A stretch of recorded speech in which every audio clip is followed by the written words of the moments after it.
স্বাগত জানাচ্ছি ৭১ জার্নালের সঙ্গে আছি আমি মাহবুব হাসান। সংবাদ পর্যালোচনা ভিত্তিক নিয়মিত এই অনুষ্ঠানে আমরা খবরের নানান বিশ্লেষণ করি। পত্রপত্রিকায়, টেলিভিশন, ডিজিটাল মিডিয়া এবং নিউজ পোর্টালে যেসব খবর শিরোনাম হয়ে থাকে তা আমরা জানিয়ে দিই। সেই খবরের সঙ্গে যুক্ত মানুষদের আমরা সংযুক্ত করি আমাদের আলোচনার টেবিলে। আমাদের স্টুডিও এবং অনলাইনে সংযুক্ত থাকা অতিথিরা সেসব খবরের গভীরে ঢোকেন। আজ আমার সঙ্গে আছেন সিনিয়র সাংবাদিক জিয়াউল কবির সুমন। আপনাকে স্বাগত জানাচ্ছি ৭১। ধন্যবাদ আপনাকেও। দর্শক, বিভিন্ন সময় খবর পর্যালোচনায় আরও অতিথি পর্যায়ক্রমে আমাদের সঙ্গে যুক্ত হবেন, তখন তাদেরকে পরিচয় করিয়ে দেব। চলুন শুরুতেই কয়েকটি অনলাইন নিউজ পোর্টালের খবরের শিরোনাম দেখে আসি। শুরুতেই প্রথম আলো। রয়টার্সকে সাক্ষাৎকার, অপমানিত বোধ করছেন রাষ্ট্রপতি শাহাবুদ্দিন, নির্বাচনের পর পদত্যাগ করতে চান। রাজশাহীতে গর্ত থেকে উদ্ধার করা শিশু সাজিদ বেঁচে নেই। গৃহকর্মীর বরাতে পুলিশ, বিতণ্ডার মধ্যে মাকে ছুরিকাঘাত, চিৎকারে ঘুম থেকে উঠে এলে মেয়ের ঘাড়ে কোপ। জাতির উদ্দেশ্যে ভাষণে সিইসি, জাতীয় নির্বাচন 12 ফেব্রুয়ারি। বাংলা ট্রিবিউন। অপমানিত বোধ করায় নির্বাচনের পর পদত্যাগ করতে চান রাষ্ট্রপতি। রয়টার্সকে সাক্ষাৎকার, তফসিলের পর ইসির নিয়ন্ত্রণে যা থাকবে। কিংস অ্যারেনায় অনুশীলন করতে না পেরে ক্ষুব্ধ মোহামেডান। 60 ফুট গভীর গর্ত থেকে উদ্ধার শিশু সাজিদ মারা গেছে। BDNews24.com। গণভোটের একাল সেকাল, একটা বিশেষ প্রতিবেদন তাদের। আমার ভালো লাগে না, রাষ্ট্রপতি শাহাবুদ্দিন। সচিবালয় ভাতার আন্দোলন, আটক 11। রাজশাহীর গর্ত থেকে উদ্ধার সেই শিশুকে মৃত ঘোষণা। জোটের ভোটেও প্রতীক নিজ দলের, রিট খারিজ। এই ছিল মোটামুটি এই মুহূর্তের অনলাইন নিউজ পোর্টালগুলোর সংবাদের শিরোনাম। জিয়াউল কবির সুমন, সারাদিনের যে আলোচনা, গণভোট এবং ত্রয়োদশ জাতীয় সংসদ নির্বাচনের তফসিল ঘোষণা করা হয়েছে। আমরা একটু প্রতিবেদনটা দেখে এটা নিয়ে একটু কথা বলবো। দর্শক, ৭১ টেলিভিশনে একটি প্রতিবেদন আছে বিশেষ করে রাজনৈতিক দলগুলোর প্রতিক্রিয়া তফসিল ঘোষণার পরে। একটু দেখে নেই প্রতিবেদনটি। ত্রয়োদশ জাতীয় সংসদ নির্বাচনের বহুল কাঙ্ক্ষিত তফসিল বৃহস্পতিবার সন্ধ্যায় জাতির উদ্দেশ্যে দেয়া ভাষণে প্রধান নির্বাচন কমিশনার জাতীয় নির্বাচন এবং গণভোট কবে হচ্ছে তার বিস্তারিত তুলে ধরেন। 2026 সালের ফেব্রুয়ারি মাসের 12 তারিখ রোজ বৃহস্পতিবার 300 আসনে ত্রয়োদশ জাতীয় সংসদ সাধারণ নির্বাচন এবং একই সাথে জুলাই জাতীয় সনদ সংবিধান সংস্কার বাস্তবায়ন আদেশ 2025-এর উপর গণভোট অনুষ্ঠিত হবে। দীর্ঘদিন ধরে নির্বাচন অনুষ্ঠানের দাবি জানিয়ে আসা বিএনপি এই তফসিলকে স্বাগত জানিয়েছে। তাৎক্ষণিক এক প্রতিক্রিয়ায় দলটির মহাসচিব কমিশন সুষ্ঠু ও গ্রহণযোগ্য একটি নির্বাচন উপহার দেবে বলে প্রত্যাশা করেন। না, নিঃসন্দেহে অত্যন্ত আনন্দের দিন একটা। আমি তো সেই জন্যই প্রথমে বলেছি যে আমরা আশ্বস্ত। এই কথা আমি আপনাদের কিন্তু বরাবরই বলেছি যে নির্বাচনের ব্যাপারে আমার কোনো আপনার আশঙ্কা নেই, আপনার কোনো রকমের আমি ভুগছি না যে নির্বাচন হবে কি হবে না। নির্বাচন হতেই হবে, সেটা হয়েছে, ঘোষণা হয়েছে এবং ইনশাল্লাহ নির্বাচন হবে। আমরা মনে করি যে আজকে এই নির্বাচনের মধ্য দিয়ে বাংলাদেশের গণতান্ত্রিক ইতিহাসে একটি নতুন দিগন্তের সূচনা হবে। তফসিলকে স্বাগত জানিয়েছে জামাতে ইসলামীও। এক সংবাদ সম্মেলনে দলটির সহকারী সেক্রেটারি জেনারেল আশা প্রকাশ করেছেন, নির্বাচনকে অর্থবহ করতে কমিশন সর্বোচ্চ দায়িত্বশীল ভূমিকা রাখবে। অনেকগুলো গুরু দায়িত্ব নির্বাচন কমিশনকে পালন করতে হবে। সবগুলো রাজনৈতিক দলের জন্য লেভেল প্লেইং ফিল্ডকে নিশ্চিত করা, অবৈধ অস্ত্র উদ্ধার করা এবং জাতীয় সংসদ নির্বাচনকে অর্থবহ করার জন্য প্রশাসনিক এবং অন্যান্য যতগুলো দায়িত্ব আছে এই সবগুলো দায়িত্ব পালনে তারা সর্বোচ্চ দায়িত্বশীলতার পরিচয় দিয়ে তারা দায়িত্ব পালন করবে। এদিকে নির্বাচন নিয়ে কমিশনের সদিচ্ছা থাকলেও নিরপেক্ষতা নিয়ে শঙ্কা আছে এনসিপির। আপনারা জানেন, বিভিন্ন জায়গায় আরো অস্ত্রের ঝনঝনানি আমরা শুনতে পাচ্ছি।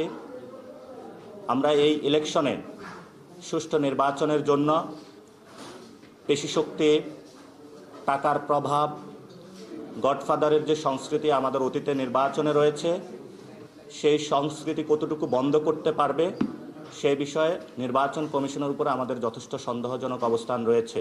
নির্বাচন কমিশন যে দলীয় নয় সেটি প্রমাণ করতে তাদের নিরপেক্ষ আচরণ প্রত্যাশা করেন এই এনসিপি নেতা। কতটুকু নিরপেক্ষ হতে পারবে সেই বিষয়ে আমাদের সন্দেহের জায়গা রয়েছে। শফিকুল হক, ৭১, ঢাকা। আমরা প্রতিবেদন দেখছিলাম।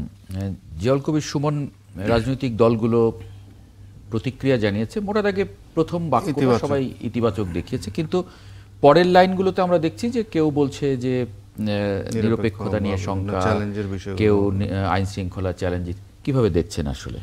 আসলে নির্বাচনী ট্রেনটা প্রস্তুত হয়ে গেছে অলরেডি। এতদিন এই ট্রেনটা বিভিন্ন স্টেশনে থেমেছিল, বিভিন্ন স্টেক হোল্ডারদের সাথে বিভিন্ন আলোচনা এগুলো তারা করেছেন।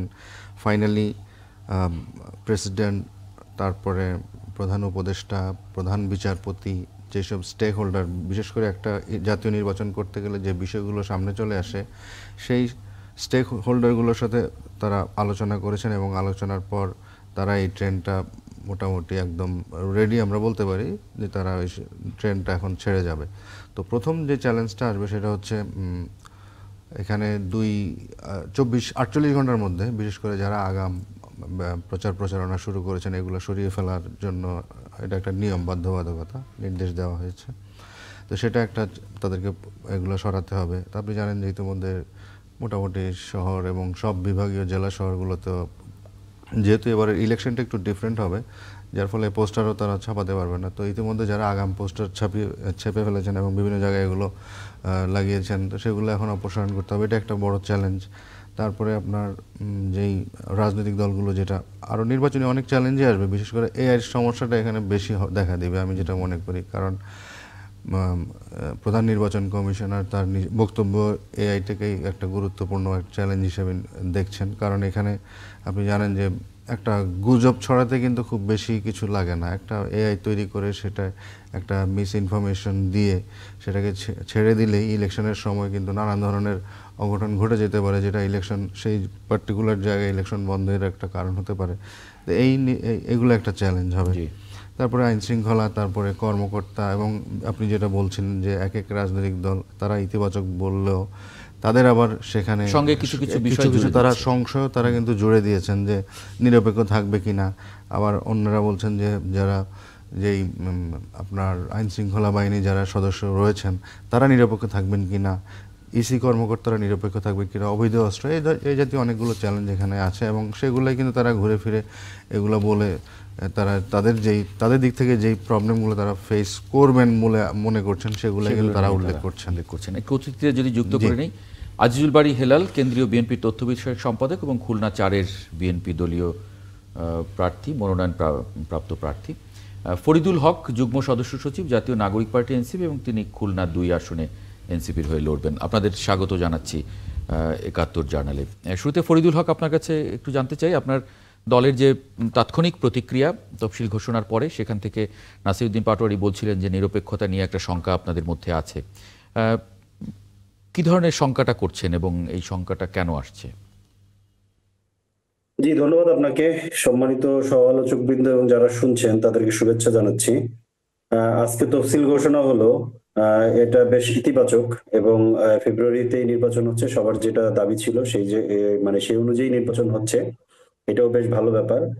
কিন্তু আমরা বারবার যেটা বলছিলাম, আমরা ওই তফসিলের আগে আমাদের কিছু ছিল যে পরিস্থিতিটাকে নিয়ন্ত্রণে কিংবা পরিস্থিতিটাকে নির্বাচনের মতো উপযোগী করে তারপরে তফসিলটা ঘোষণা করলে এটা ভালো হতো। যেমন ব্যাপারটা হচ্ছে যে দেখেন যে আমরা একদমই নতুন একটা রাজনৈতিক দল, ওই অর্থে ধরেন অন্তত কথাবার্তায় কেউ আমাদেরকে কাউন্টই করে না যে আমরা 5%ও ভোট পাবো না, এই ধরনের একটা অ্যাটিটিউড আছে। তো কিন্তু অলরেডি ইতিমধ্যে আমাদের নেতাকর্মীদের উপরেও হামলা শুরু হয়েছে। গতকালকে কিংবা পরশুদিন নারায়ণগঞ্জে আমাদের 3 জন নেতাকর্মীকে ছুরিকাঘাত করা হয়েছে। আপনার ধরেন বিভিন্ন জায়গাতে পোস্টার ব্যানার সাঁটাতে বাধা দেওয়া হচ্ছে, এই ধরনের ঘটনা ঘটছে। এর আগে বিএনপি এবং জামাত, 2 বড় রাজনৈতিক দল, তারাও নিজেদের বড় বড় শোডাউন করতে গিয়ে ধরেন সংঘর্ষে জড়িয়েছে। এরকম অনেকগুলো পরিস্থিতি তৈরি হয়েছে। আমাদের যে কথাটা আমরা বলতে চাচ্ছি যে আগামী যে নির্বাচনটা, এবারে যে ত্রয়োদশ নির্বাচন, এই নির্বাচনটা আগের নির্বাচনগুলো থেকে আলাদা। এই নির্বাচনটা কিন্তু সাধারণ সময়ের একটা রেজিম চেঞ্জের নির্বাচন না। আমরা একটা গণতান্ত্রিক সংস্কার প্রক্রিয়ার মধ্যে আছি, সেই সংস্কার প্রক্রিয়ার একটা ফাইনাল টাচ হবে নির্বাচন, এরপরে পরবর্তী পার্লামেন্ট হবে, সংবিধান সংস্কার পরিষদ হবে। অতএব এই পুরো সময়টা নির্বিঘ্ন হওয়া এবং আমাদের সবার একেবারে ঐক্যবদ্ধভাবে এই সময়টা পার করা, এটা খুব জরুরি। কিন্তু আমরা এই সাধারণ নির্বাচনের সময় যে কথাটা আমরা বারবার বলি যে লেভেল প্লেইং ফিল্ড, আমাদের কিন্তু লেভেল প্লেইং ফিল্ডের থেকে আর এক ধাপ এগিয়ে এবার আলাপ করতে হবে। লেভেল প্লেইং ফিল্ড বললে যেটা হয় যে নির্বাচন কমিশন এবং সরকার এবং প্রশাসনের দিকে বলটা ঠেলে দেওয়া হয়, তাদের কোর্টে বলটা ঠেলে দেওয়া হয়।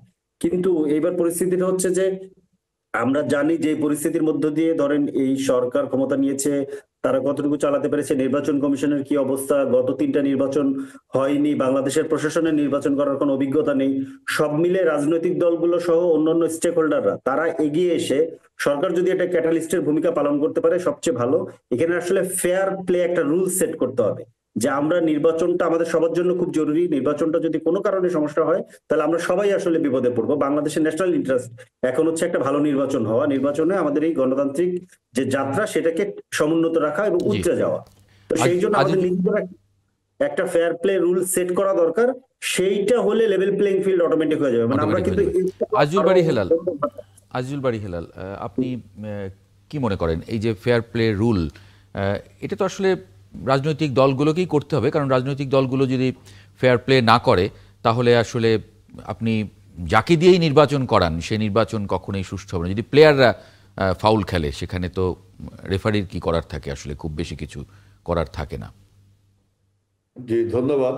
দেখুন যে ফেয়ার প্লে রুল এটা তো সবারই মানতে হবে, এবং আমি মনে করি যে অনেক প্রতীক্ষা তর্ক বিতর্কের পরে যে নির্বাচনের তফসিল ঘোষণা হলো এবং 12ই ফেব্রুয়ারি যে নির্বাচনটা হচ্ছে এটা বাংলাদেশের গণ অভ্যুত্থানের জন্য একটা বিরাট বিজয় এবং গণতন্ত্রের জন্য একটা বিরাট বিজয়। আর এখন এই বিজয়কে সুসংহত করতে হলে আমরা যারা নির্বাচনে অংশগ্রহণ করছি রাজনৈতিক দলগুলো, এই দলগুলোকে সবাইকে আপনার নির্বাচনের যে নির্বাচন কমিশন কর্তৃক যে সমস্ত নিয়মকানুন আছে সেটা তো মানতেই হবে, এবং আমাদেরও আন্তরিকতা দেখাতে হবে এই নির্বাচনকে আপনার প্রশ্নবিদ্ধ না হতে হয় যেন, এবং নির্বাচনটা তো ফ্রি ফেয়ার করতেই হবে, এর সাথে অ্যাকসেপ্টেবল টু অল, মানে ডোমেস্টিক্যালি এবং অ্যাব্রোড দুই জায়গায় আমাদের এই নির্বাচনটাকে গ্রহণযোগ্য হতে হবে। এই হিসাবে আমি মনে করি আমরা বড় দল বিএনপি আমাদের ব্যাপক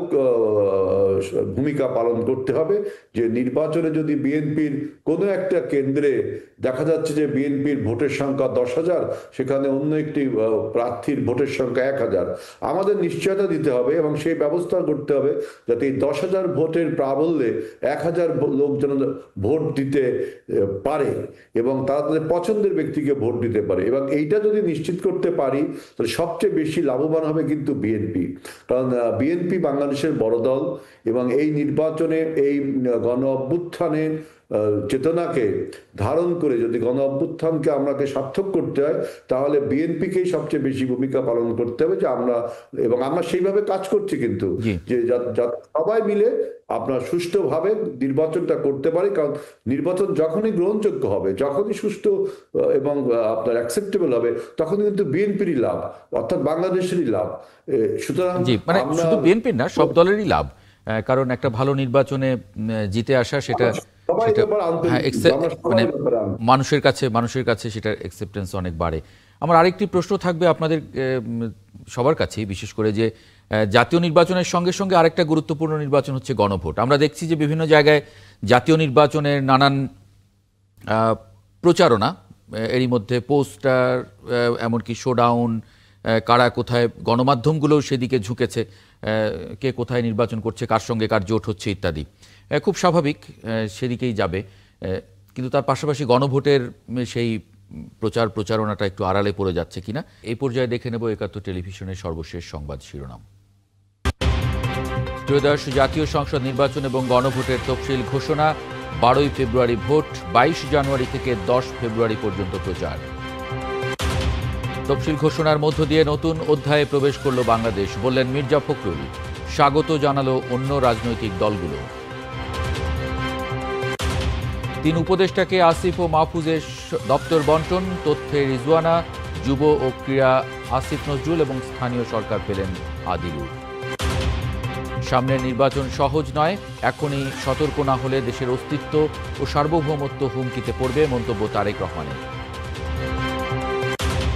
রাজশাহীর তানোরে গর্ত থেকে উদ্ধারের পরও বাঁচানো গেল না শিশু সাজিদকে, ফায়ার সার্ভিস অভিযানে ছিল 32 ঘণ্টা।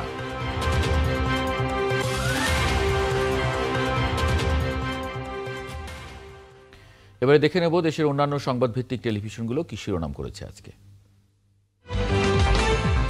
12 ফেব্রুয়ারি ত্রয়োদশ জাতীয় সংসদ নির্বাচন, একই দিনে গণভোট। আয়োজন সফল করতে দেশবাসীর সহায়তা চাইলেন সিইসি। তফসিলকে স্বাগত প্রধান উপদেষ্টার, রাজনৈতিক দলগুলোর সন্তোষ। 12 ফেব্রুয়ারি বৃহস্পতিবার হবে সংসদ নির্বাচন ও গণভোট। 30 ডিসেম্বর শুরু মনোনয়ন দাখিল। সবাইকে আচরণবিধি মেনে সহযোগিতার আহ্বান ইসির। তফসিল সন্তুষ্ট বিএনপি, স্বাগত জানিয়েছে জামায়াত এনসিপিও। উন্মোচিত হবে নতুন দিগন্ত, আশা নেতাদের। ভোটে জয়ী হলে দল নয়, জনগণের সরকার গঠন করবে বিএনপি, মন্তব্য তারেক রহমানের। মিথ্যা বলে দেশবাসীকে বিভ্রান্ত করছে কেউ কেউ।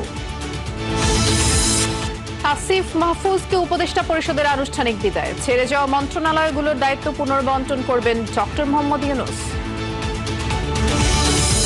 সচিবালয় ভাতার দাবিতে আজও বিক্ষোভ। সংযুক্ত কর্মচারী পরিষদের সভাপতি সহ 4 জন আটক।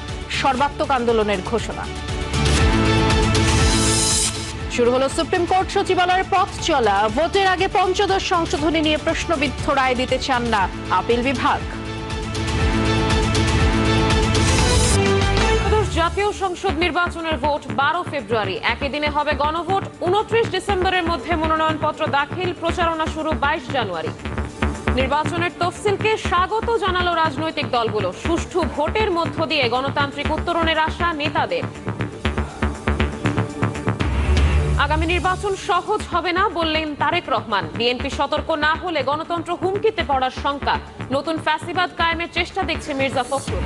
সুপ্রিম কোর্ট সচিবালয় উদ্বোধনে রাজনৈতিক প্রভাব মুক্ত হলো বিচার বিভাগ, বললেন আইন উপদেষ্টা। স্থায়িত্ব নিশ্চিতে চ্যালেঞ্জ দেখছেন প্রধান বিচারপতি।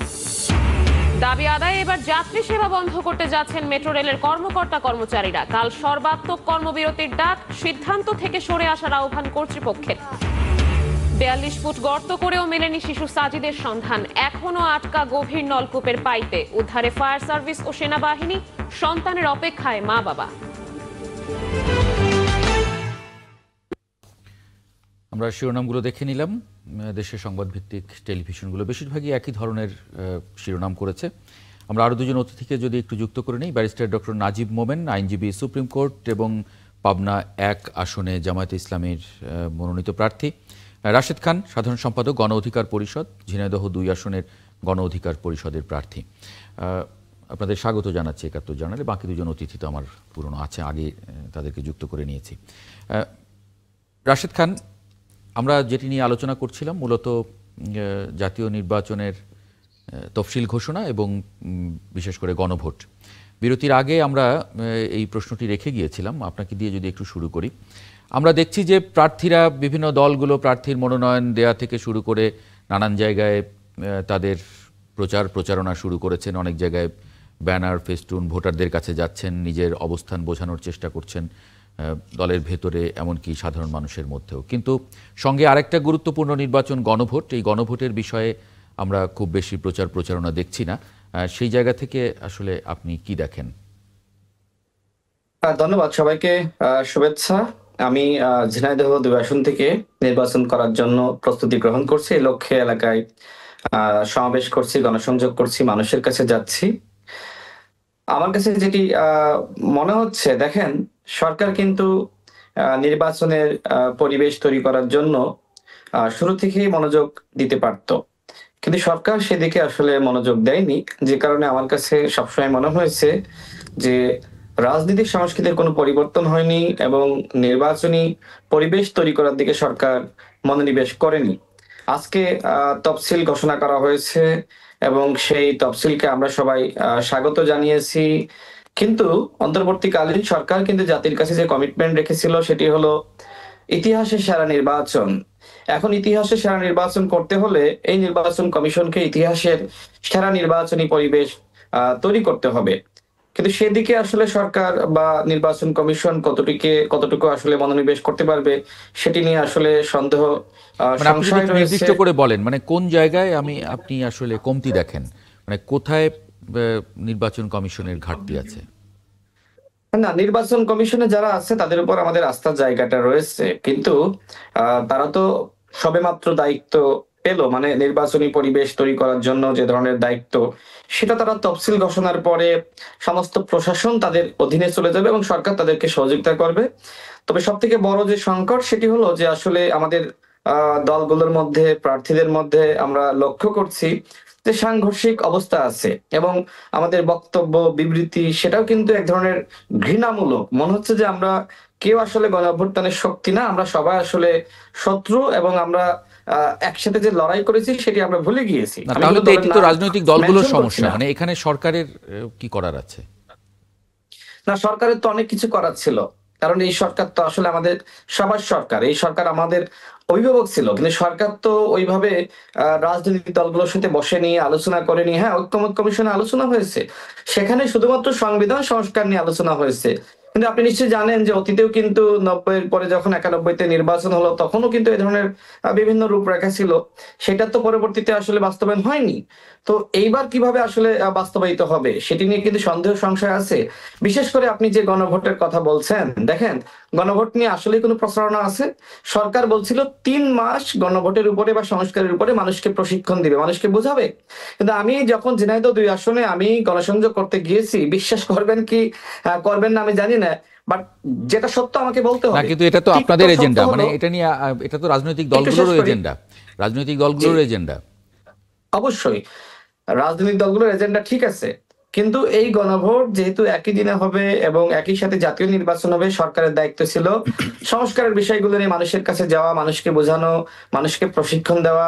তো এখন তো আসলে আমরা জাতীয় নির্বাচনের জন্য ভোট চাইবো নাকি গণভোটের জন্য মানুষকে আসলে বোঝাবো? এই যে 4টা প্রশ্ন আর একটা উত্তর, এটি আসলে খুবই জটিল। না, জটিল। ব্যারিস্টার ডক্টর নাজিব মোমেন, আপনারা স্বাগত জানিয়েছেন এই তফসিলকে, একই সঙ্গে কিছু দাবিও রেখেছেন, যেমন আইন শৃঙ্খলা পরিস্থিতি, অস্ত্র উদ্ধার ইত্যাদি। মানে সেই জায়গা থেকে আসলে কি দেখেন? আসলে যেটা এখানে ইলেকশনের বিষয়টাকে আমরা স্বাগত জানিয়েছি, কারণ এই গভর্নমেন্টের 3টা যে ম্যান্ডেট ছিল, সংস্কারের বিষয়টা একটা পর্যায়ে গিয়েছে, তারপরে বিচারের বিষয়টিও কিন্তু একটা পর্যায় পর্যন্ত গিয়েছে, একটা রায় হয়েছে, অন্যান্য বিচারগুলা পাইপলাইনে আছে, কিছু ট্রায়াল শুরু হয়েছে। এখন তৃতীয় যে বিষয়টা ছিল, এ ব্যাপারে রোডম্যাপ হয়েছিল, কিন্তু তফসিল নিয়ে অনেক অনিশ্চয়তা ছিল। এটা তফসিল হলো, এটাকে আমরা স্বাগত জানিয়েছি। কিন্তু একই সাথে যে কনসার্ন গুলো রয়ে গিয়েছে, বিশেষ করে আইন শৃঙ্খলা পরিস্থিতি আমরা দেখছি একটা পলিটিক্যাল পার্টিগুলা একটা মানে পরস্পরের মুখোমুখি হয়ে যাচ্ছে এবং ক্ষেত্র বিশেষে একই পলিটিক্যাল পার্টির মধ্যে আভ্যন্তরীণ কোন্দলে প্রচুর মানুষ মারা যাচ্ছে। এখনো পর্যন্ত যেটা হিসাব সেটা 200-র উপরে মারা গিয়েছে। তো এটা কিন্তু একটা বড় কনসার্ন।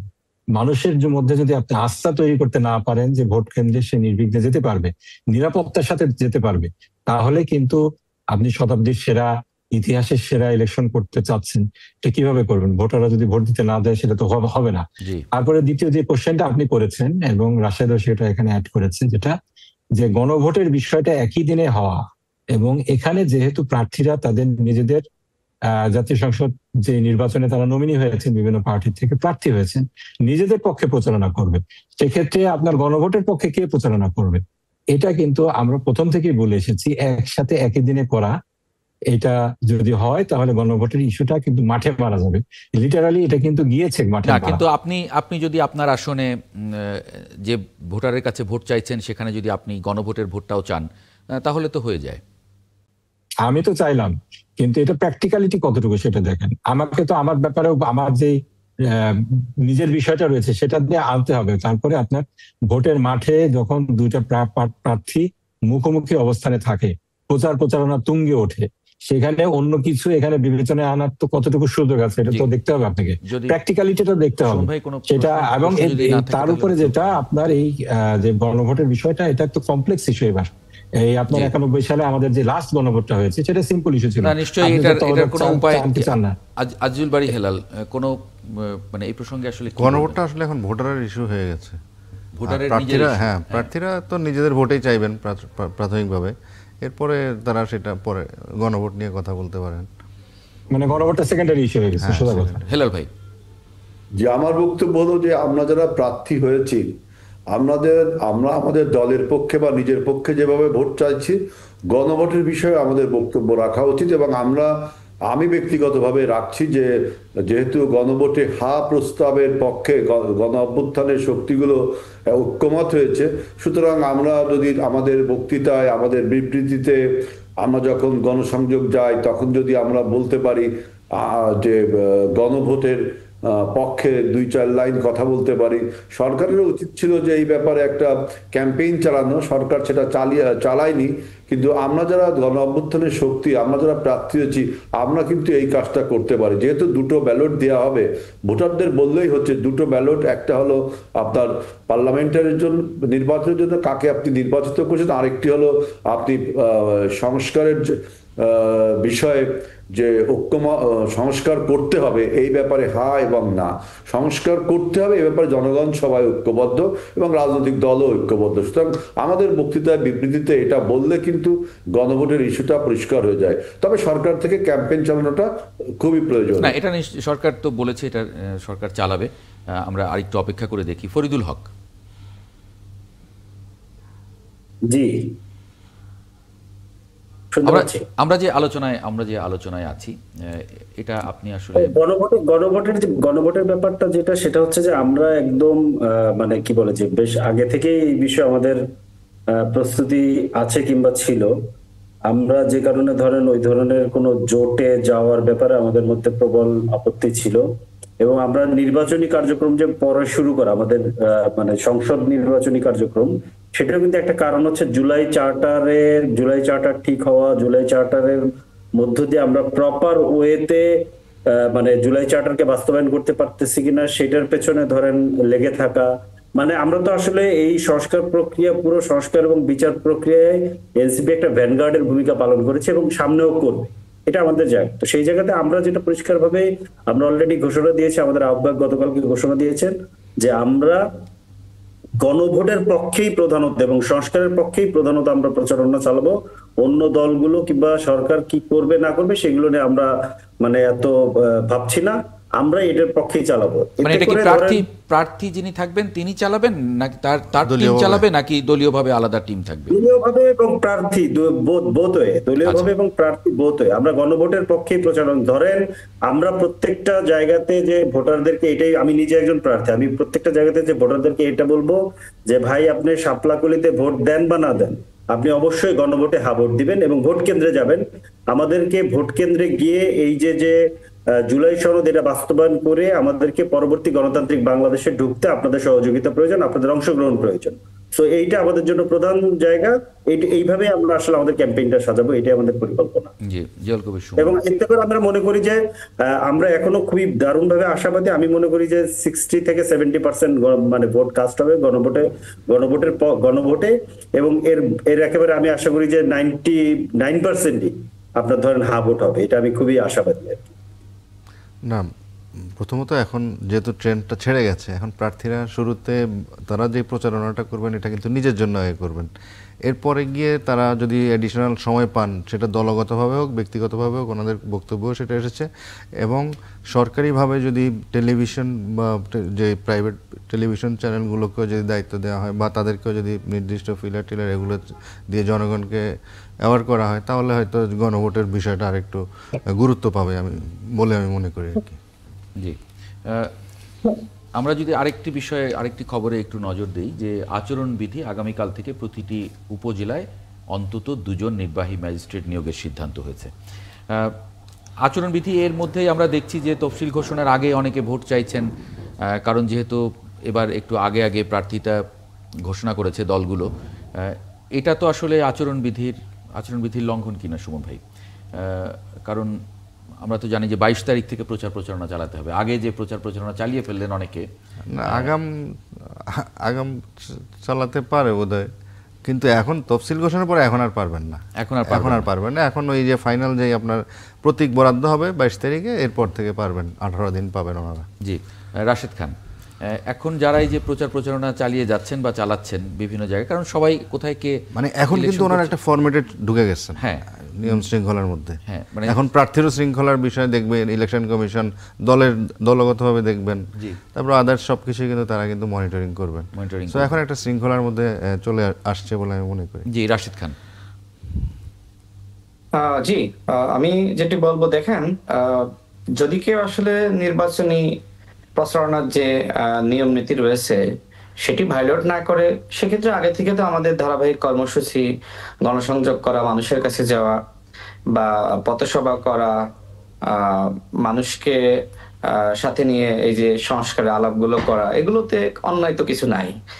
আচরণবিধি বা আইন এটা তো আসলে মানুষের জন্য। তো সেক্ষেত্রে প্রত্যেকটা দল এই সময়টা কি আসলে তাহলে বসে থাকবে প্রার্থীরা?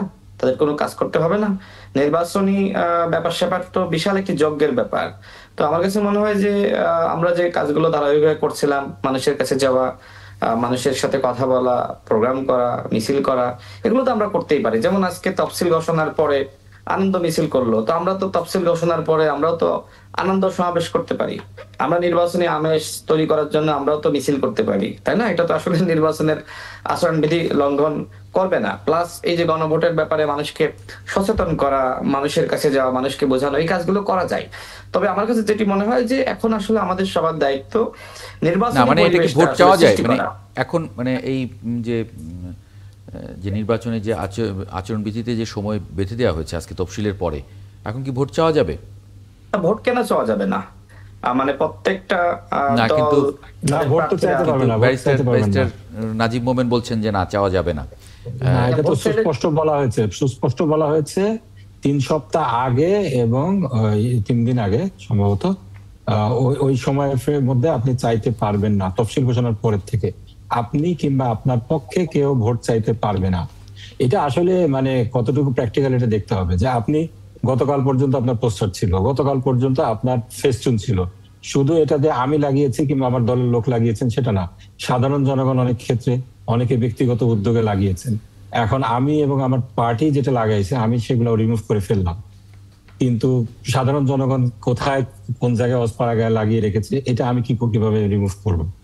আর রাশেদ যেটা বললেন যে এই আজকের থেকে 22 তারিখ পর্যন্ত আমরা কি বসে থাকবো নাকি? মানে এক্ষেত্রে যে রেস্ট্রিকশন গুলো দেয়া হয়েছে, যে প্রচার, আমি ভোট চাইতে পারবো না, কিন্তু আমি সভা সমাবেশের ক্ষেত্রে কোনো বিধিনিষেধ দেখি না। কিন্তু সেখানে আবার কেউ হঠাৎ করে কোনো প্রার্থীর স্লোগান দিয়ে ফেললেন, মিছিল করে ফেললেন, কোন একজন বক্তা স্লোগান দিয়ে ফেলেন, সেক্ষেত্রে এটা ভায়োলেশন তো হচ্ছে। তো এইগুলা একটু আসলে মনে হয় ইমপ্র্যাকটিক্যাল। আবার আপনি দেখেন এটা কতটুকু কমার্শিয়ালি ভায়াবল। আমার ফেস্টুন, ব্যানার, পোস্টার না আপনি নষ্ট করে ফেলেন, আবার 21 দিন আগে আপনার 22 তারিখ থেকে আবার নতুন করে লাগাতে হবে এগুলো সবকিছুই। তো এখানে আমার কাছে মনে হয় ঠিক আছে, ভোট যদি না চাওয়া যায়, না চাইলাম, কিন্তু ব্যক্তি হিসেবে মানুষের কাছে যাওয়া, মানুষের সাথে কথা বলা, গণসংযোগ করা বা মানুষকে সংস্কারের কথাগুলো বলা, বোঝানো, গণভোটের বিষয়ে কথা বলা। এখন গণভোট তো আপনি অপেক্ষা করতে পারবেন না, এটা তো সরকারের দায়িত্ব যে গণভোটের ভোটের পক্ষে আসলে মানুষকে মোটিভেট করা, মানুষকে বোঝানো। না, তাহলে গণভোটের জন্য তো চাওয়া যাবে না। তাহলে তো গণভোটের জন্য তফসিল তো গণভোটের জন্য সেম না।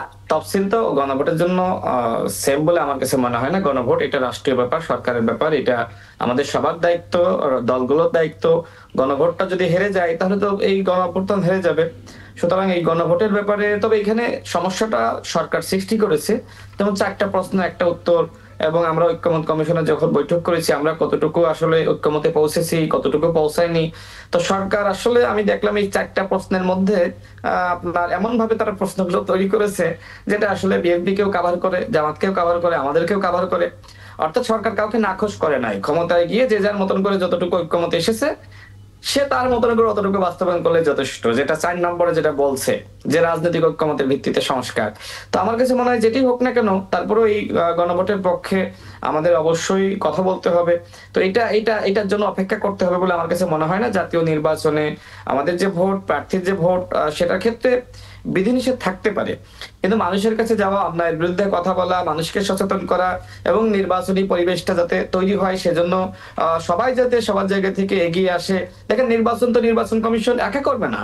এই নির্বাচনকে যদি আপনি ইতিহাসে সেরা নির্বাচন করতে চান এবং ফ্যাসিবাদ মুক্ত নির্বাচন করতে চান, ফ্যাসিবাদ মুক্ত নির্বাচন আমি কেন বলছি সে বিষয়ে একটু ব্যাখ্যা করে আমি পরের বিষয়ে যাচ্ছি। দেখেন, আওয়ামী লীগ কিন্তু এক ধরনের চক্রান্ত করছে, ভারত এক ধরনের চক্রান্ত করছে যে স্বতন্ত্রভাবে আওয়ামী লীগের পদধারী নেতারা তারা আপনার 300 আসনে নির্বাচন করবে। আমি এখনো পর্যন্ত জানতে পেরেছি যে তারা ইতোমধ্যে 60টি আসনে প্রস্তুতি নিয়েছে, যারা ডামি এমপি ছিল, যারা আওয়ামী লীগের পদধারী নেতা ছিল, যাদের টাকা পয়সা আছে, মানে 60টি মানে 60 কালো টাকা পিসশক্তির মাধ্যমে নির্বাচনটা করবে। আমি শেষ করি। 60টি মানে 60 আসন কিন্তু এইভাবে বানচাল করে ফেলতে পারে। তো সেই ক্ষেত্রে আমার কথা হলো যে নির্বাচনী পরিবেশটা হতে হবে ফ্যাসিবাদ মুক্ত নির্বাচনী পরিবেশ। সেই পরিবেশটা আসলে কতটুকু সরকার তৈরি করতে পারবে, রাজনৈতিক দলগুলো যদি সোচ্চার থাকে, যেমনিভাবে গণঅভ্যুত্থানের সময় আমরা সোচ্চার ছিলাম।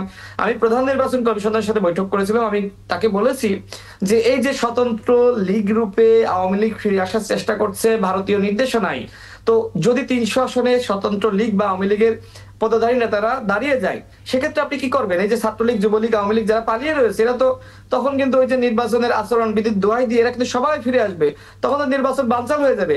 অর্থাৎ তফসিল ঘোষণা হয়েছে, এর মধ্য দিয়ে আসলে সবকিছু একদম সমাধান হয়ে গেছে, নির্বাচনী পরিবেশ তৈরি হয়ে যাবে, এটা আমি মনে করছি না।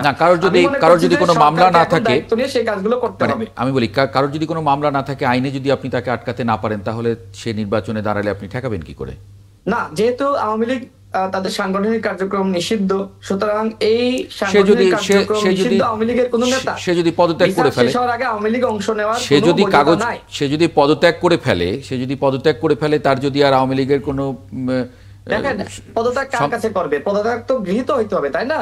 যখন গণঅভ্যুত্থান চলছিল, এখন তো আমরা দেখছি দল বদলও হচ্ছে, এই দল থেকে ও দলে যাচ্ছে, সুতরাং এরকম করে তারা যদি আওয়ামী লীগের কোনো পদধারী নেতা এই কাজটা করার সুযোগ নাই। যারা আওয়ামী লীগের কর্মী সমর্থক ছিল সেটা আলাদা কথা, কিন্তু যারা ডামি নির্বাচনে অংশ নিয়েছে, ডামি নির্বাচনে সহযোগিতা করেছে, শেখ হাসিনার ডোনার যারা ছিল, তারা তো কোনোভাবেই নৈতিকভাবে নির্বাচনে অংশ নেওয়ার সুযোগ নাই। বিচারটা শেষ হবে এরপরে। ঠিক একইভাবে জাতীয় পার্টি এবং একইভাবে আপনার 14 দল, এরা তো নির্বাচনে অংশ নিতে পারবে না। এখন আপনি আমাকে প্রশ্ন করতে পারেন যে আইনে তো এটা নাই, বা এটা আইন তো কভার করে না, তো কোন আইন আসলে গণঅভ্যুত্থান কভার করে? আমরা কোন সংবিধান আর কোন আইন মিলে গণঅভ্যুত্থান ঘটিয়েছি? তো কিছু কিছু ক্ষেত্রে এই গণঅভ্যুত্থান আমাদের বৈধতা, গণঅভ্যুত্থান আমাদের সংবিধান, গণঅভ্যুত্থান আমাদের আইন। কিন্তু নির্বাচন কমিশন তো বলেছে জাতীয় পার্টি নির্বাচন করতে বাধা নেই। নির্বাচন কমিশন তো এরকমটাই গণমাধ্যমে না, নির্বাচন কমিশন তাদেরকে ডাকেনি, ঐক্যমত কমিশন তাদেরকে ডাকেনি। ঠিক একইভাবে অনেক কৌশল রয়েছে, আপনি সব জিনিস তো আসলে আপনি সব আইন দেখিয়ে পারবেন না। আইন দেখিয়ে না পারলেও সব জিনিস আইনের মধ্যেই হতে হবে, আইনের মধ্যেই হতে হবে, আইনের বাইরে কিছু হওয়ার সুযোগ তো নেই। আমরা শেখ হাসিনার পতন ঘটাতে পারি না। নো, আইনের বাইরে যাওয়ার এটা আসলে খুব জোর জবরদস্তি কথা। গণঅভ্যুত্থানের পরে যে নির্বাচন হচ্ছে, সেই নির্বাচনে আপনি আওয়ামী লীগকে এটা রাশেদ খান, এটা জোর জবরদস্তির কথা, আপনাকে আইনের ভিতরেই কথা বলতে হবে। গণঅভ্যুত্থানের পরে যে নির্বাচন হতে হবে, সেই নির্বাচন হতে হবে ফ্যাসিবাদ মুক্ত নির্বাচন। তাহলে আপনি এই ফ্যাসিবাদকে যদি নিয়ে নির্বাচন করেন, তাহলে এই গণঅভ্যুত্থানের ফলাফল না। কিন্তু সেই নির্বাচন করতে গিয়ে যদি আপনি আবার ফ্যাসিবাদী হয়ে যান, তাহলে তো মুশকিল। আপনাকে তো আইনের মধ্যেই থেকেই করতে হবে। আমি গণঅভ্যুত্থানের যে আকাঙ্ক্ষা, সেই বাস্তবায়নের জন্য আমি কাজ করছি। আমি যদি এখন আওয়ামী লীগকে সুযোগ দিই, জাতীয় পার্টির 14 দলকে সুযোগ দিই, তাহলে কি আমি ফ্যাসিবাদী মানে ফ্যাসিবাদী মুক্ত হয়ে যাব? আপনি যদি একটা ভালো নির্বাচন করেন রাশেদ, আমি এটা নিয়ে আসলে না, এটা ফিনিশিংটা দেন। আপনি প্রশ্ন করছেন যেটা আমি শেষ করি। মানে যদি একটা ভালো নির্বাচন করার জন্য যদি জনগণ ওই জাতীয় পার্টি যাকে আপনি নির্বাচন করতে দিতে চাইছেন না, সে লোক যদি জিতে আসে, আপনি জনগণ যদি তাকে মানে মনে করে জেতাবে, আপনি ঠেকানোর কে, বা আমি ঠেকানোর কে? এক্স্যাক্টলি, আপনি খুব সুন্দর প্রশ্ন করেছেন। জনগণ যদি আওয়ামী লীগ জাতীয় পার্টি 14 দলকে চাইতো, জনগণ মাঠে এসে মিছিল করত, জনগণ তাদের পক্ষে কথা বলতো, এবং গণঅভ্যুত্থানের মধ্য দিয়ে তাদের বিদায় নিতে হতো না।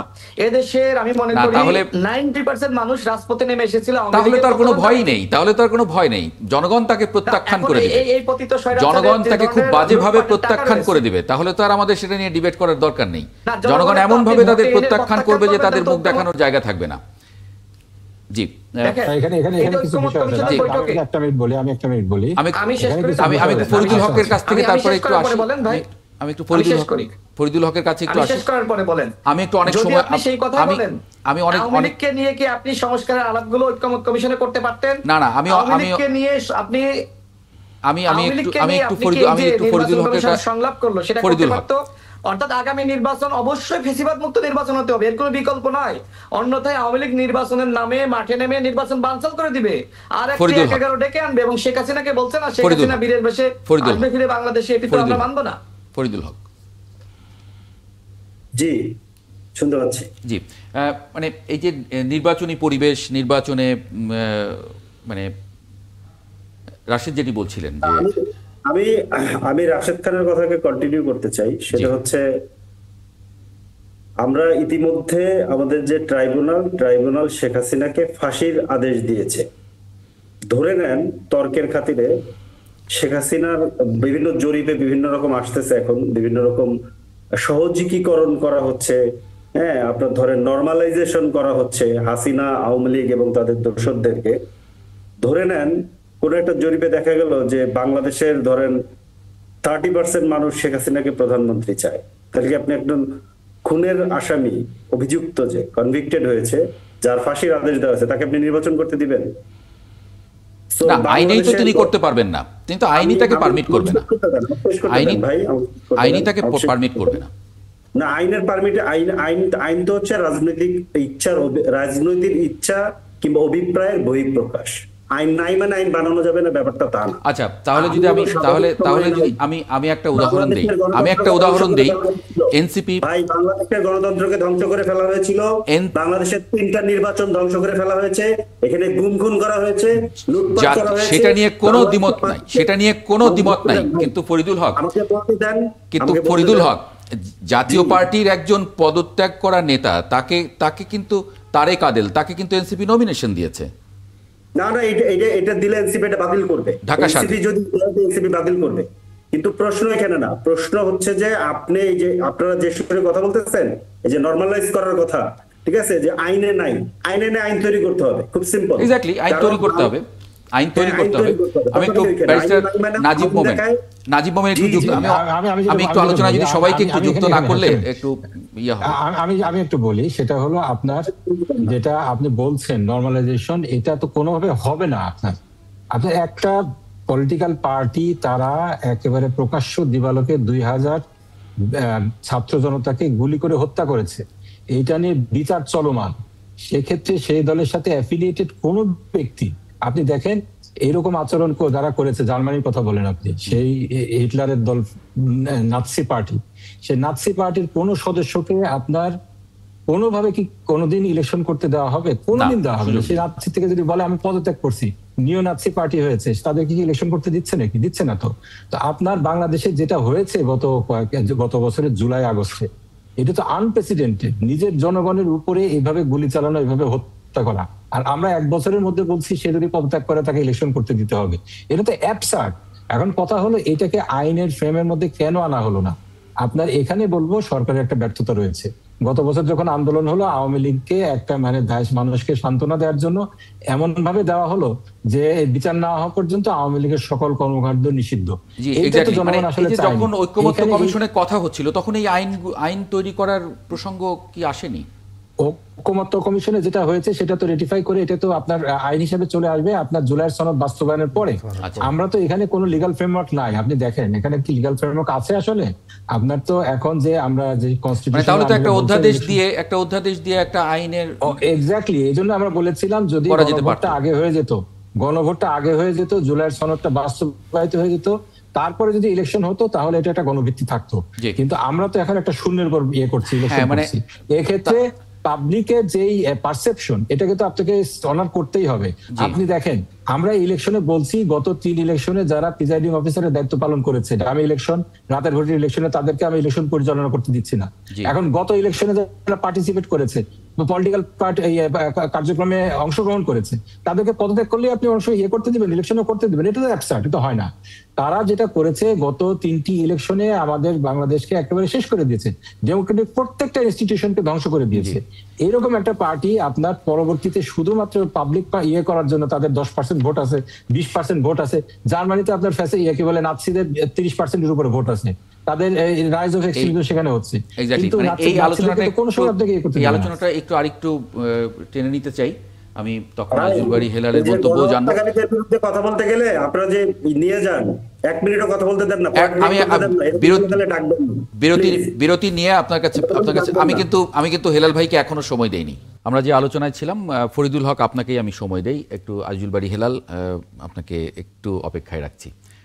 ফরিদুল হক কি যুক্ত আছেন আমাদের সঙ্গে? ফরিদুল হক বোধহয় যুক্ত নেই।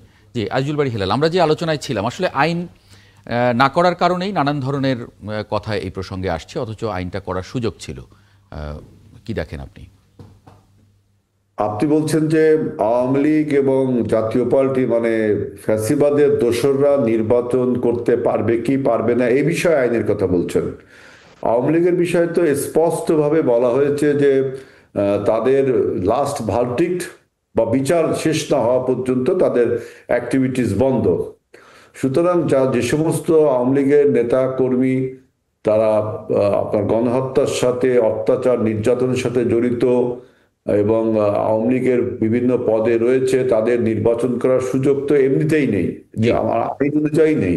আপনার সরকারের যে বিধান আছে আইন অনুযায়ী নেই, এবং অনেকে এবার বিচার হয়েছে তারাও করতে হবে না। কিন্তু যারা পদধারী আছে তারা স্বতন্ত্র নির্বাচন করতে পারা না পারা নিয়ে জাতীয় পার্টির সঙ্গে বলছি যে দেখেন, এখন যেমন জাতীয় পার্টি তো নির্বাচন করতে পারবে। যদি আপনি স্বৈরাচারের দোসর বলেন তাহলে তো 24-এর 7ই জানুয়ারি নির্বাচনে প্রায় 26টি দল অংশগ্রহণ করেছিল। 26টিকেই আপনার বন্ধ করে দেওয়া উচিত যদি জাতীয় পার্টিকে এভাবে করা হয়। আর আওয়ামী লীগের বিষয় যেটা বলছি, দেখেন এটা একটা লোক, ধরেন আপনি যদি এখন স্বতন্ত্র নির্বাচন করেন এবং আপনাকে আমি কালিমালিপ্ত করলাম যে আপনি আওয়ামী লীগ করেন, তাহলে আপনি নির্বাচন করতে পারবেন না। তার মানে কি, আপনি নির্বাচনটাকে কন্ট্রোলড করছেন, একটা কন্ট্রোল নির্বাচন হচ্ছে।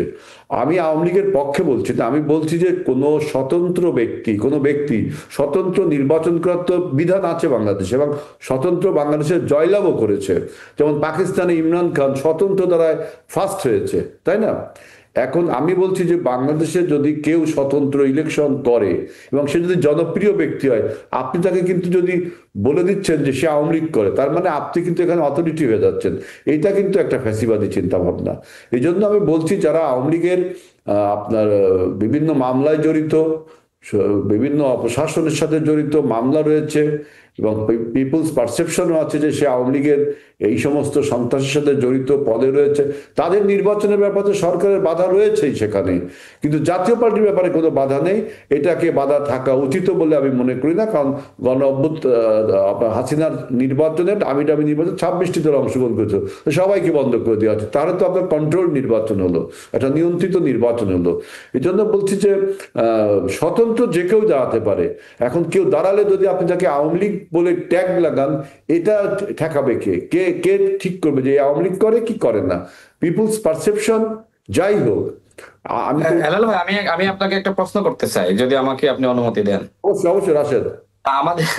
আমার প্রশ্ন বা কথা হলো, আপনি যেটি বললেন না যে আসলে একজন স্বতন্ত্রভাবে ইলেকশন করছে, তা আপনি তাকে আওয়ামী লীগ ট্যাগ দিতে পারেন, মানে মনে করেন যে তার পদ পদবি আমি জানি না, কিন্তু যে ব্যক্তির আওয়ামী লীগের পদ আছে, যেহেতু শেখ হাসিনা দিল্লিতে, যদি কেউ পদত্যাগ করতে চায় তাহলে তাকে শেখ হাসিনার কাছে গিয়ে দিল্লিতে গিয়ে পদত্যাগ পত্র জমা দিতে হবে, তাই না?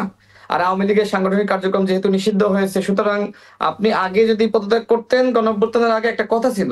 আমার প্রশ্ন হলো যে আওয়ামী লীগের পদধারী নেতা যাদের আসলে ট্রাইব্যুনালে যে দলটির বিচার হচ্ছে, বিচারটা শেষ হয়নি, বিচার শেষ হওয়ার আগে সেই পদধারী নেতা নির্বাচনে অংশ নিতে পারবে কিনা, এবং আপনি সেটাকে সমর্থন করছেন কিনা? না, আওয়ামী লীগের যারা পদে আছে এবং গণহত্যার সাথে জড়িত, বিভিন্ন রকম অপকর্মের সাথে জড়িত, তাদের তো সরকারের বিধানে রয়েছে যে তারা আওয়ামী লীগের রাজনৈতিক কার্যক্রম নিষিদ্ধ, নির্বাচন রাজনৈতিক কার্যক্রমের মধ্যে পড়ে, তারা পারবে না। আমি বলতে চাচ্ছি, আজকে আমাদের যিনি মডারেটর, তিনি মনে করেন ইলেকশন করতে গেছেন, উনি খুব জনপ্রিয় তার এলাকায়।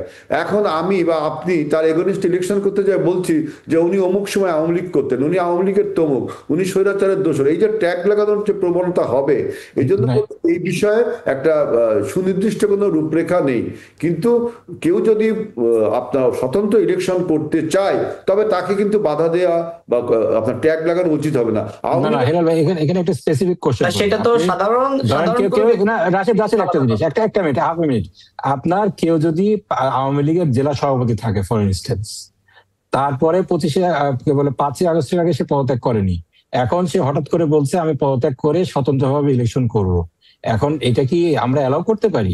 তার নামে তো নিশ্চয়ই মামলা থাকবে, তার নামে তো মামলা আছে। মামলা তো আপনার এখানে কোনো বিষয় না, মামলা তো অনেক জায়গায় আমরা দেখেছি, মামলা হয়েছে, তাই না? ভাই মামলা না 64 জেলায় এসেছে 64 জেলায় 64 জেলায় কয়টা বিএনপি সরি আওয়ামী লীগের নেতার বিরুদ্ধে মামলা হয়েছে, পদধারী নেতার বিরুদ্ধে মামলা হয়েছে? এই মামলা তো এইভাবে করা যায় না। মামলা আমি চাইলে কালকে একটা মামলা করতে পারি, তাই না? তো এই মামলার উপর ডিপেন্ড করে আপনি কাউকে নির্বাচন করতে দিবেন আর কাউকে দিবেন না, সেটা তো হইতে পারে না। আমার কথা হলো, যেহেতু আওয়ামী লীগের সাংগঠনিক কার্যক্রম নিষিদ্ধ হয়েছে এবং আমাদের এই আন্তর্জাতিক অপরাধ ট্রাইব্যুনালে আওয়ামী লীগের দল হিসেবে বিচার শুরু হয়েছে, বিচার শেষ হওয়ার আগে তো কোনোভাবে আওয়ামী লীগের পদধারী নেতা যদি নির্বাচনে অংশ নেয়, তাহলে ফেসিবাদকে তো আমরা আশকারা দিচ্ছি। আর আপনি যদি ফেসিবাদকে আশকারা দিবেন, তাহলে ঐক্যমত কমিশনে ফেসিবাদকে কেন ডাকলেন না? কেন জাতীয় পার্টিকে ডাকলেন না? নির্বাচন কমিশন সংলাপ করলো, সেখানে কেন ডাকলো না? তার মানে আমরা মেনে নিয়েছি যে গণঅভ্যুত্থানের পক্ষের শক্তি যারা এই গণঅভ্যুত্থান ঘটিয়েছে তারা ছাড়া ওই পরাজিত শক্তি কোনোভাবে নির্বাচনে আসার সুযোগ নাই, জনগণ মানবে না। প্রধান নির্বাচন কমিশনারের সাথে আমার বৈঠক হয়েছে, আমি সেই বিষয়টা একটু বলি। তিনি আমাকে, আমি যখন প্রশ্ন করলাম যে আওয়ামী লীগের পদধারী নেতারা তো ভারতের র নির্দেশনায় এই নির্বাচনে স্বতন্ত্রভাবে অংশ নেওয়ার চেষ্টা করছে, তিনি বিস্ময় প্রকাশ করলেন এবং আমাকে বললেন যে একজন আওয়ামী লীগের নেতা নির্বাচন করবে, জনগণ মানবে? জনগণই তো তাকে প্রতিহত করবে যেভাবে গণ অভ্যুত্থানে ঘটেছে। তার মানে কি? তার মানে এই গণ অভ্যুত্থান আমাদেরকে ম্যান্ডেট দিয়েছে আওয়ামী লীগের নেতাকে প্রতিহত করা, এবং আমরা প্রস্তুত রয়েছি। কোনো আওয়ামী লীগের পদধারী নেতা নির্বাচনে অংশ নিতে পারবে না। এবং জাতীয় পার্টি কিভাবে সম্ভব? এই যে আওয়ামী লীগের সমস্ত উপকর্মের দোসর জাতীয় পার্টির 14 দল, মনে করেন যে আপনি উপস্থাপক, আপনাকে 5 জন মিলে খুন করলো, কথার কথা, একজন আপনার গলায় ছুরি চালিয়েছে, 4 জন আপনার হাত ধরেছে, পা ধরেছে, কেউ মাথা ধরেছে। তো ঠিক আওয়ামী লীগ গণতন্ত্রের গলায় ছুরি চালিয়েছে, বাকিরা দোসর হিসেবে হাত ধরেছে, পা ধরেছে। সুতরাং আওয়ামী লীগ কে এবং জাতীয় পার্টি 14 দল এরা সমান অপরাধী, এদেরকে নির্বাচনে অংশ নিতে দেওয়ার কোন সুযোগ নাই।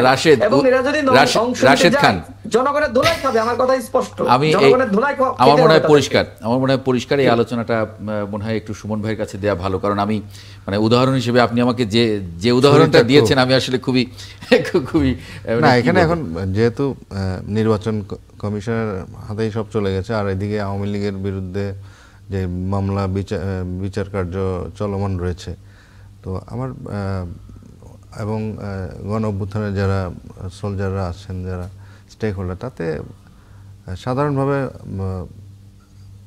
আওয়ামী লীগের এবারে নির্বাচনে অংশগ্রহণ করার তো সুযোগ নাই। এখন পরবর্তী কি হয় সেটা তো আইনের মাধ্যমে বা বিচারের মাধ্যমে সেটা স্পষ্ট হবে।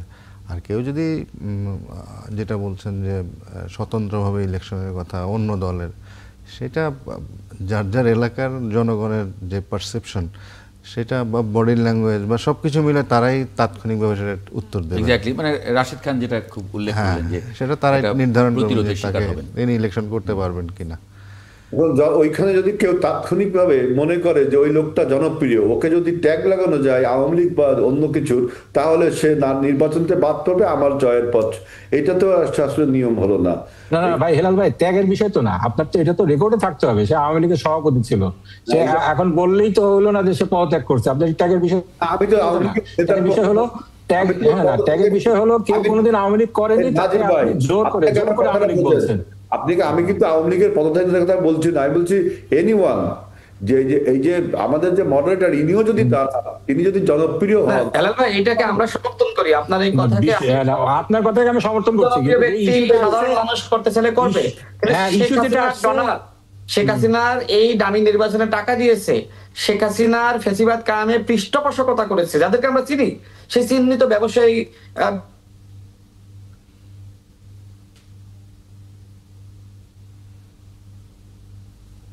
হলেও নির্বাচনে আমরা থাকবো। আমাদের কথা ক্লিয়ার। আপনি যেটা বলছেন আপনার সাথে আমরা একমত, যে কেউ যদি স্বতন্ত্রভাবে কোনো জনপ্রিয় ব্যক্তি করতে চাই, তাকে যদি কেউ ট্যাগিং করে, জনগণ তো দেখবে। কিন্তু প্রকৃতপক্ষে আওয়ামী লীগের নেতা শেখ হাসিনার সিদ্ধান্ত নেবে, তাকে তো আমরা সুযোগ দিতে পারি না। তাহলে তো এই গণঅভ্যুত্থানের প্রয়োজন ছিল না। এবং এই গণঅভ্যুত্থানের পরেও যদি এই নির্বাচনে তাদের সুযোগ দিলে, তারা তো আবার ফিরে আসবে, এবং তারা তো ওই সুযোগটাই চায়। যেহেতু জাতীয় পার্টির কাঁধে ভর করে আসতে পারে নাই, রিফাইন্ড আওয়ামী লীগ হিসেবে আসতে পারে নাই, এবার স্বতন্ত্র হিসেবে তারা ফিরে আসতে চায়, এবং এটা ভারতীয় প্ল্যান। আমি আপনাকে স্পষ্ট করি, আমি কয়েকজন উপদেষ্টার সাথে কথা বলেছি, বাংলাদেশের নিরাপত্তা উপদেষ্টা ভারতীয় নিরাপত্তা উপদেষ্টার সাথে বৈঠক করেছে, এবং সেখানে এই বিষয়টি নিয়ে আলোচনা হয়েছে যে আওয়ামী লীগের নেতারা এখন তাহলে স্বতন্ত্রভাবে অংশ নিবে। আপনি যে ইমরান খানের কথা বললেন, ইমরান খান কি অপরাধ করেছে কি করে নাই সেটা আমরা জানি।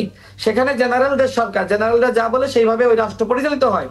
তো সেখানে তো ইমরান খানের সাথে এক ধরনের মানে অন্যায় করেছে। আর বাংলাদেশে তো আওয়ামী লীগের সাথে আমরা অন্যায় করি নাই, সুতরাং ওই পিটিআর সাথে আওয়ামী লীগের তুলনা করার কোনো সুযোগ নাই। আওয়ামী লীগ এখানে অপ্রেসর, তারা তো নির্যাতনকারী, আর ইমরান খান নির্যাতিত। না মানে আওয়ামী লীগের পক্ষে আওয়ামী লীগ আমাদের আর্ক রাইভাল, এটা মনে রাখতে হবে। আওয়ামী লীগ আমাদের এই ক্ষেত্রে মনে হয় হেলাল ভাই আপনার সাথে আমাদের কোনো ডিফারেন্স নাই, কিন্তু প্রশ্নটা ছিল আওয়ামী লীগের পদধারীরা যদি পদত্যাগ করে স্বতন্ত্র নির্বাচন করতে চায় সেক্ষেত্রে কি হবে। সেক্ষেত্রে কেউ একদিন বলার চেষ্টা করছিলেন তারা তো স্বতন্ত্র, সুতরাং তাদেরকে নির্বাচন করার সুযোগ দিতে হবে। কিন্তু আমাদের কথা হলো যারা আওয়ামী লীগের পদধারী ছিলেন তারা পদত্যাগ করলেও স্বতন্ত্রভাবে নির্বাচন করার তাদের সুযোগ দেওয়া উচিত না। এটা নৈতিকতার সাথে যায় না, এটা জুলাই বিপ্লবের সাথে যায় না। আমি আপনার এই টেলিভিশনে বলে রাখি, আমি কিন্তু এই বিষয়ে উপদেষ্টাদের জানিয়েছি এবং আমি নির্বাচন কমিশনের কাছে চিঠি দিয়েছি। সবাই আমাকে বলেছে এটা জনগণের দায়িত্ব, জনগণ কিভাবে আওয়ামী লীগকে মোকাবেলা করবে সেটা জনগণের সিদ্ধান্ত। গণঅভ্যুত্থানে আমরা যেভাবে মোকাবেলা করেছি, আমি কিন্তু ইতিমধ্যে মানে নির্বাচন কমিশন থেকে কি জবাব পেয়েছেন? নির্বাচন কমিশন থেকে কি জবাব পেয়েছেন? নির্বাচন কমিশন আমাকে ওই যে বললাম, প্রধান নির্বাচন কমিশনার বিস্ময়ে আমার দিকে তাকিয়ে থেকে প্রশ্ন করেছে আওয়ামী লীগ কি আসলে নির্বাচনে অংশ নিতে পারবে স্বতন্ত্র রূপে। মানে তিনি আমার কাছে প্রশ্ন করেছেন, জনগণ তো তাদেরকে আসলে কোনোভাবে নির্বাচনে অংশ নিতে দিবে না। মানে প্রধান নির্বাচন কমিশনারের কথা আসলে এরকম ছিল না। এখানে কিন্তু আবার কিছু আপত্তি আছে রাশেদ, কারণ এখানে যদি বিষয়টা জনগণের উপর ছেড়ে দেওয়া যায় তাহলে কি আবার মারামারি করতে হবে, আবার রাস্তায় নামতে হবে? আইন করে বন্ধ করা না, নির্বাচন কমিশন বা সরকার যে মারামারি করলে তো তখন নির্বাচন বাধাগ্রস্ত হবে, নির্বাচন প্রশ্নবিদ্ধ হয়ে যাবে। না, এখন যদি আপনাকে সরকার বা নির্বাচন কমিশন মারামারির দিকে ঠেলে দেয়, আওয়ামী লীগকে প্রতিহত করার দিকে ঠেলে দেয়, আপনি কি করবেন? গণঅভ্যুত্থানের পরে তো আপনার আমাদের সংগ্রামটা শেষ হয়ে যায়। একটা বিরতি আমাকে নিতেই হবে, একটা বিরতি নিতে বলা হচ্ছে। সংগ্রামের অংশ হিসেবে আগামী নির্বাচনে ফ্যাসিবাদকে আমাদের হটাইতে হবে, ফ্যাসিবাদকে তাড়াইতে হবে। 30 সেকেন্ডের একটা বিরতি নেব, 30 সেকেন্ডের একটা বিরতি নেব। দর্শক, একটা ছোট বিরতি নিয়ে ফিরছি। 71 জার্নালের সঙ্গে থাকবেন আশা করি।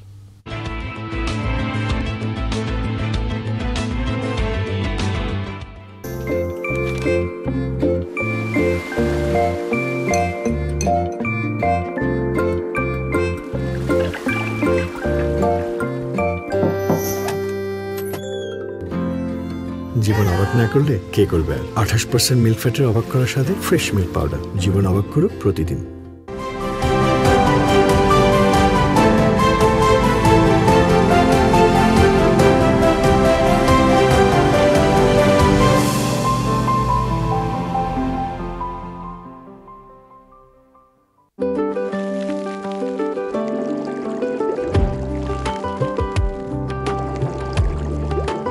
বাছাইকৃত সেরা পাতা থেকে তৈরি কড়া লিকারের অ্যান্টিঅক্সিডেন্ট ও ফ্লেভোনয়েড সমৃদ্ধ ফ্রেশ প্রিমিয়াম টি, এক কাপে কাঁপিয়ে দিন।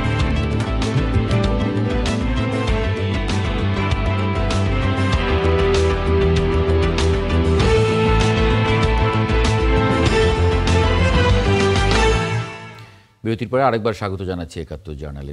জিয়াউল কবির সুমন, আমরা যে আলোচনাটা করছিলাম, আমরা 3 দল, ইনফ্যাক্ট 4 দলেরই আমরা নেতাদের বক্তব্য শুনছিলাম। সেখানে একটা বিষয় খুবই পরিষ্কার স্পষ্ট, যে এখনও আসলে কিছু শঙ্কা সংশয়, যেগুলো আসলে নির্বাচন কমিশন পরিষ্কার করেনি, সরকারও পরিষ্কার করেনি, অনেক কিছুই সামনের জন্য রেখে দিয়েছে।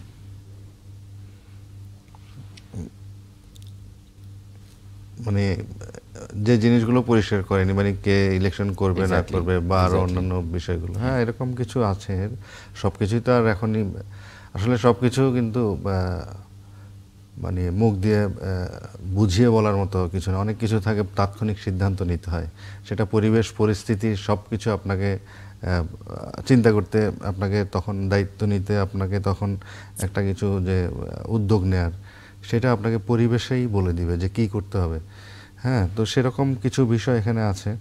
আর এমনি এবারের নির্বাচনে কিন্তু এআই একটা বড় চ্যালেঞ্জ হিসেবে আমাদের সামনে আসবে। তারপরে আপনার আইন শৃঙ্খলা, অবৈধ অস্ত্র উঠানো, যেগুলো হারিয়ে গেছে সেগুলো উদ্ধার করাটাও কিন্তু একটা বড় চ্যালেঞ্জ।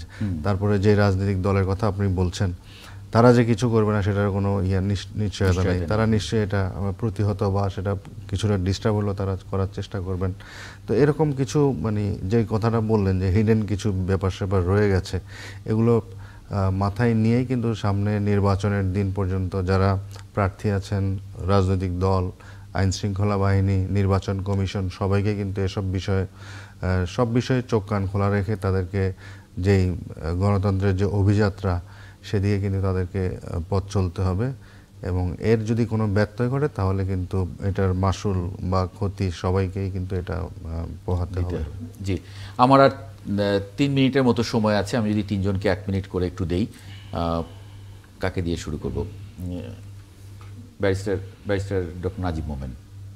জি জি, 1 মিনিট করে যদি একটু আপনারা নেন আমার জন্য সুবিধা হয়।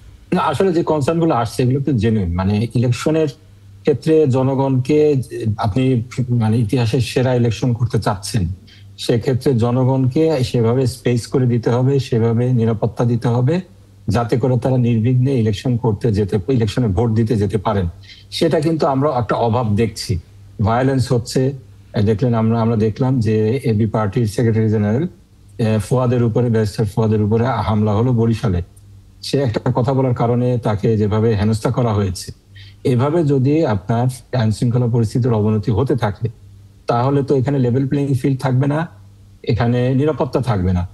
এই জিনিসটাকে কিভাবে অ্যাড্রেস করবে এটা ইলেকশন কমিশনকেই করতে হবে, সরকারকেই করতে হবে। এটা কিভাবে করে এটা কিন্তু টাইম বলে দিবে। রাশেদ খান। দেখেন, নির্বাচনের জন্য নির্বাচনী পরিবেশটা খুবই গুরুত্বপূর্ণ। আমার কাছে মনে হয় শুধুমাত্র নির্বাচন কমিশন ফেয়ার ইলেকশন করতে পারবে না, সারা নির্বাচন করতে পারবে না। প্রত্যেকটা দলকে নির্বাচন কমিশনকে সহযোগিতা করতে হবে। বিশেষ করে বড় দল হিসেবে বিএনপি, জামাত ইসলামের ভূমিকা খুবই গুরুত্বপূর্ণ।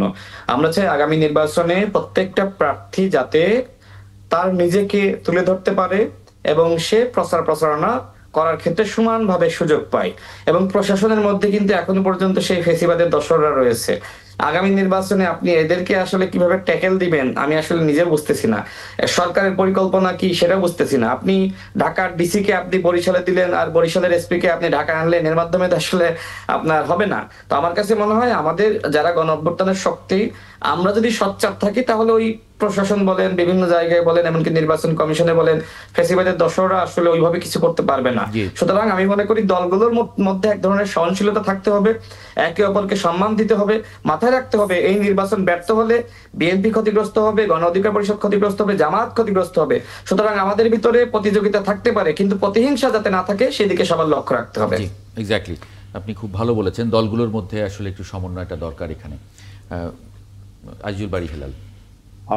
আমি রাশেদের কথাটাকে কন্টিনিউ করতে চাই যে আমাদের দলগুলোর বেশি আন্তরিক হতে হবে, যে আমাদের এই নির্বাচন যদি ব্যর্থ হয়ে যায় তাহলে আমরা সবাই ব্যর্থ হলাম, বাংলাদেশ ব্যর্থ হয়ে যায়। কিন্তু আমার একটা কোশ্চেন, যদি কোনো নির্বাচনকে আপনার নিয়ন্ত্রণাধীন করেন, অর্থাৎ কন্ট্রোলড নির্বাচন, যে নিয়ন্ত্রিত নির্বাচন, ওপেন টু অল না, মানে চালিত হয়, সেটাকে অ্যাকসেপ্টেবল টু অল হবে?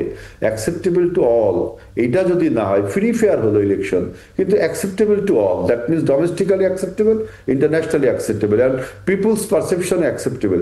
এইটা না হলে কি আমাদের এই নির্বাচনটা কি ব্যর্থ হবে না? এই জন্য আমি বলছি যে নির্বাচনটাকে যত খোলা ওপেন করা যায়, তার মানে এই না যে আপনি যারা গণহত্যার সাথে জড়িত যে দল আপনার বহিষ্কৃত হয়েছে সেই সব দলের কথা আমি বলছি না। আমি বলছি যে কে করবে নির্বাচন, কে করতে পারবে না, নির্বাচন কমিশনের যে রূপরেখা দিয়েছে সেই রূপরেখাটা যেন ঠিক মতো মানা হয়। এখানে আপনি কাউকে ইন্ডিকেট করতে পারেন না যে স্বৈরাচারের দোসর হিসেবে জাতীয় পার্টি কেন 26টি রাজনৈতিক দল ছিল। আমি যদি একটু করে বলতে চাই, ইসলামিক আন্দোলন তো একসময় আওয়ামী লীগের সাথে ছিল না? তাইলে কি আপনি সে নির্বাচন করতে পারবেন না?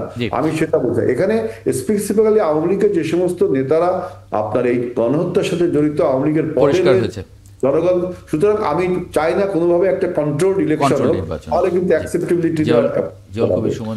আমরাও আশা করব যে ইতিমধ্যে 2 মাস আগে কিন্তু ইলেকশন কমিশন তফসিলটা ঘোষণা করেছেন, যেটা নর্মালি 40 থেকে 45 দিন আগে অন্যান্য সময়গুলো করতে। এবং এবার একটা নতুন হচ্ছে একটা গণ অভ্যুত্থান, এবং এখানে যারা অংশগ্রহণ করেছেন সবাই কিন্তু গণ অভ্যুত্থানের শক্তি, এবং এর মধ্যে একটা আপনার আলাদা হচ্ছে আপনার এনসিপি। তো তাদের দিকেও যেমন মানুষের দৃষ্টি থাকবে, ইলেকশনটা কেমন হচ্ছে, কতটুকু ফেয়ার হচ্ছে, সবাই সমান সুযোগ পাচ্ছে কিনা প্রচারণার, এবং নিরপেক্ষতা বজায় রয়েছে কিনা, তারপরে সামাজিক যোগাযোগ মাধ্যমে কতটুকু কে কার ক্যারেক্টার অ্যাসাসিনেশন করছেন সেদিকেও মানুষের দৃষ্টি থাকবে। আর সর্বোপরি বস্তুনিষ্ঠতা, সঠিক খবর টবর সবকিছু নিয়েই কিন্তু অনেক চ্যালেঞ্জ, এটাকে এত হালকাভাবে দেখার কিছু নাই। সেই জন্য সবাইকে সচেতন থাকতে হবে, সবাইকে নির্বাচনের দিকে ঐক্যবদ্ধ থেকে সামনের দিকে এগোতে হবে। জিয়াউল কবির সুমন, অনেক ধন্যবাদ। আজিজুল বারী হেলাল, ব্যারিস্টার ডক্টর নাজিব মোমেন এবং রাশেদ খান, আপনাদের তিনজনকে যুক্ত হবার জন্য ৭১ জার্নালে আপনাদেরকেও ধন্যবাদ। দর্শক, আগামীকাল একই সময় ৭১ জার্নাল দেখার আমন্ত্রণ রইল, সঙ্গে পাবো।